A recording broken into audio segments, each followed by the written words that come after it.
오늘도 우리 사는 이야기 찾아주셔서 감사합니다. 사연자분이 보내주신 이야기 시작해볼게요. 신랑과 저는 어느덧 결혼 10년 차가 넘었습니다. 그리고 저희 부부는 딩크 부부라 반려견 한 마리와 반려묘 한 마리를 키우며 살고 있습니다. 신랑에게는 남동생이 있는데 도련님도 결혼을 하셨고 6살 딸아이를 키우고 있어요. 그런데 그 딸아이가 집안에 하나 있는 아이이고 거기에 첫 조카이기도 해서 예뻐했습니다. 거기다가 저희 부부는 앞서 말씀드렸듯이 딩크 부부이기 때문에 그 조카가 집에 자주 놀러 오는 걸 좋아했습니다. 조카는 저희 집에 있는 반려견과 반려묘를 보고 싶어 해서 자주 왔었고요. 그리고 저는 전업주부인 반면에 도련님네는 맞벌이 부부라서 시간이 될 때마다 조카를 맡아주기도 했는데 특히 요즘에는 아이가 유치원도 잘 안 나가고 해서 저희 집으로 데려다주고 출근을 하는 날이 많아졌습니다. 저는 전업주부이기는 하지만 제가 취미생활로 다니고 있는 문화센터나 모임이 몇 개가 있는데 조카가 오는 날이면 그날은 아무것도 할 수 없이 제 일정이 올스톱이에요. 사실 저희 부부는 아이를 좋아하는데 저 때문에 강제로 딩크 부부가 된 케이스입니다. 제가 임신을 하면 습관성 유산처럼 아이가 자꾸 안 생기게 되어서 몇 년을 노력하다가 스트레스라도 덜 받게 딩크 부부로 지내기로 했고 그 시기에 마침 도련님이 아이를 낳아서 어찌 보면 저희는 조카를 보면서 조카가 잘 커주면 되었다라는 마음으로 대리만족을 하고 있었습니다.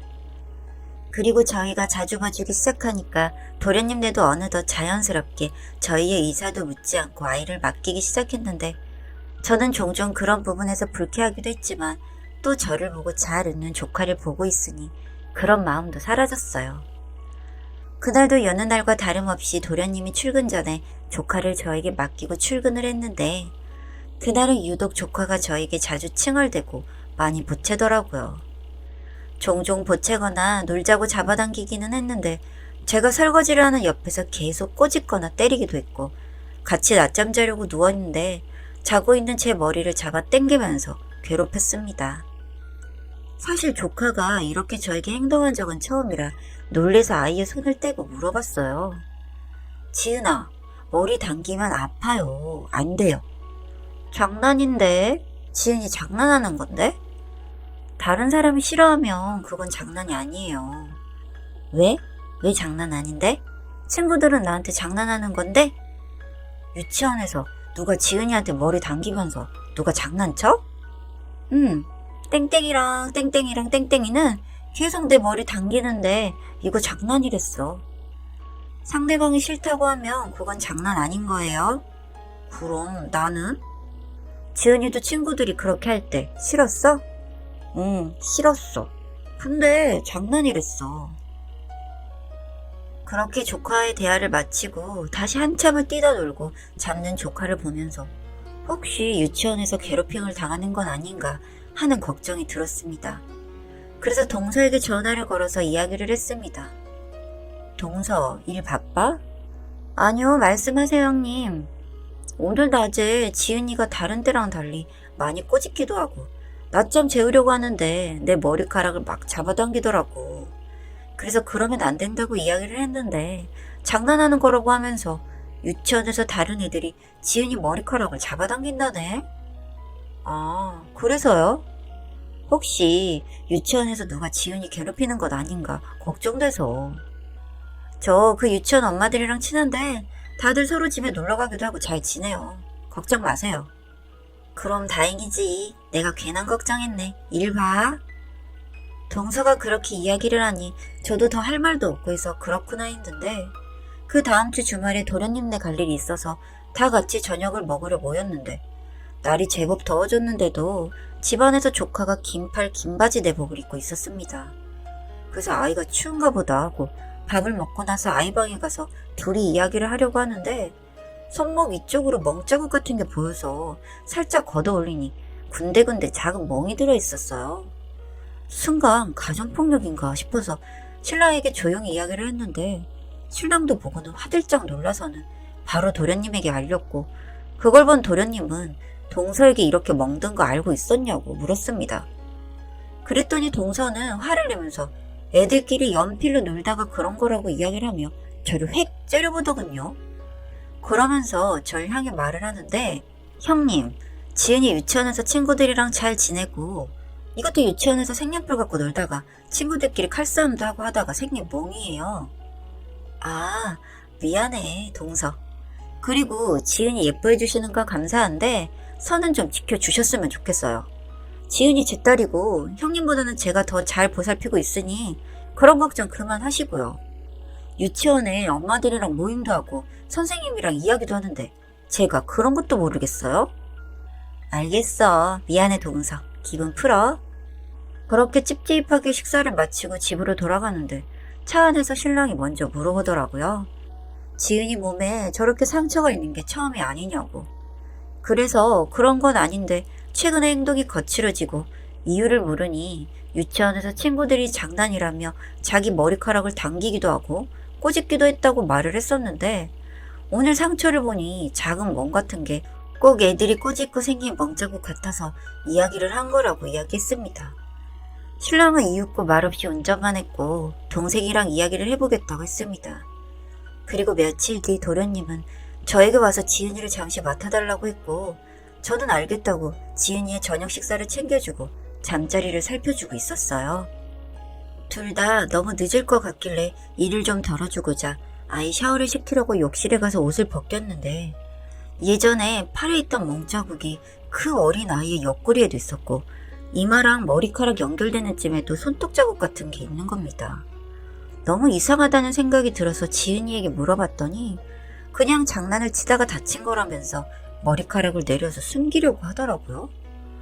그 어린아이가 상처를 감추려 애쓰는 게 안쓰러워서 못 본 척 씻기고 아기가 잠이 들 때까지 곁을 지켜주다가 저도 방으로 왔고 몇 시간 뒤 신랑도 집으로 들어왔습니다. 당신 왜 혼자 와? 지은이 우리가 한 며칠 데리고 있어야 될 것 같아. 응? 왜? 도련님네 무슨 일 있어?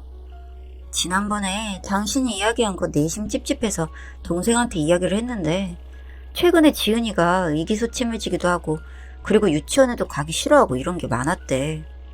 그래서 회사도 쉬고 점심시간쯤 유치원 가서 보니까 남자애 몇 명이 지은이 머리를 당기면서 놀고 있었는데 선생님도 이상한 게 지은이 보고 그 남자애들이 너 좋아한다고 하면서 장난치는 거라고 설명을 했다더라. 밖에서 그거 보고 있다가 화가 나서 지은이 데리고 집으로 왔는데 재수씨도 똑같이 애들끼리 노는데 왜 어른이 나서냐고 한 소리를 했대. 꼬집는 것까지 봤다고 하는데도? 그러면서 하는 말이 신랑이 혼내고 온 아이한테 가서 사과를 해야 한다고. 나중에 지은이랑 결혼해야 한다는 이상한 소리를 하더래. 애들이 결혼이라니. 그 아이 집이 잘 사는데 그 집 엄마랑 친분이 좀 있나 봐.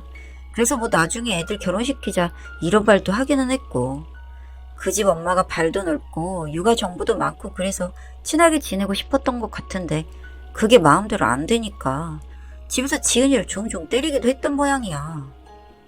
아, 혹시 머리 때렸대? 머리도 때린 것 같고 꼬집기도 했다더라. 오늘 지은이 씻기려고 옷 벗겼는데 옆구리에도 멍자국 있고 이마에는 손톱 자국 같은 게 있더라고. 아마 이혼할 것 같아. 신랑에게 이야기를 더 들어보니 그렇게 언쟁을 하는 중에 동서가 또 아이에게 손을 대려 했고 그래서 도련님이 바로 아이를 데리고 저에게 온 것이라고 하더군요. 그리고 도련님과 대화를 하면서 자꾸 상대 아이의 부모를 사돈이라고 하기도 하고 딸아이인 지은이를 요망한 년이라고 말한다던지 그리고 아이를 저한테 잘못 맡겼다고 제가 마귀라서 아이를 꿰어내고 때렸다는 등 이상한 소리를 해대기 시작했다는 겁니다. 도련님도 이게 무슨 일인가 싶어서 일시적인 문제겠거니 했는데 며칠 동안 이야기를 하다가 결국 정신감정을 받게 되었는데 알고 보니 동서가 정신적으로 위태로워서 현실과 상상을 잘 구분하지 못하는 경계에 있다는 진단을 받았다고 하더군요. 그런데 이게 업무나 일상생활에서 드러나는 게 아니라 특정 부분에서 나타나는데 그게 딸아이와 관련된 일이었던 겁니다. 그래서 결국 도련님네는 폭력을 이유로 이혼을 했고 아이는 도련님이 키우고 있는데 지은이는 아직도 엄마의 빈자리가 허전한지 저를 자주 찾아오고 있습니다. 나중에 알게 된 사실인데 동서는 평소에도 아이나 길고양이나 강아지를 보면 자주 괴롭히고 학대하는 일이 많아서 한 번은 지역의 동물 단체에서도 소송을 한 적이 있다고 했습니다. 그랬던 사람이라 자신의 아이에게도 똑같이 했던 것 같고요. 지은이가 워낙에 엄마를 좋아하는 걸 이용해서는 지은이도 본인이 꼬집어 놓고는 유치원 친구들이 했다고 말하라면서 반복적으로 세뇌를 시키기도 했다더군요. 듣는데 참 지은이가 너무 안 됐기도 하고 정말 참 별일이 있구나 싶기도 하고 그렇더라고요. 주변인인 저희도 이런데 도련님과 지은이의 상처는 어떨지 정말 상상하기조차 힘드네요. 현재 지은이는 유치원을 다른 곳으로 이동해서 다니고 있고 전 유치원에서 가해 어린이들의 부모에게 사과를 받고 지은이도 친구들을 용서한다고 해서 그렇게 일은 마무리되었다고 들었습니다. 아예 다른 동네로 터전을 옮긴 도련님과 지은이는 서로 의지해가며 잘 지내고 있습니다. 정말 아이에게 향하는 폭력이 이렇게도 일어날 수 있다는 것에 정말 놀랐고 그것도 정말 친엄마에게서도 일이 일어난다는 데에서 또 한 번 놀랐습니다. 앞으로도 지은이가 큰 문제 없이 커나갈 수 있도록 저희 부부도 잘 도와주려고 합니다. 여기까지 이야기 들어주셔서 감사합니다.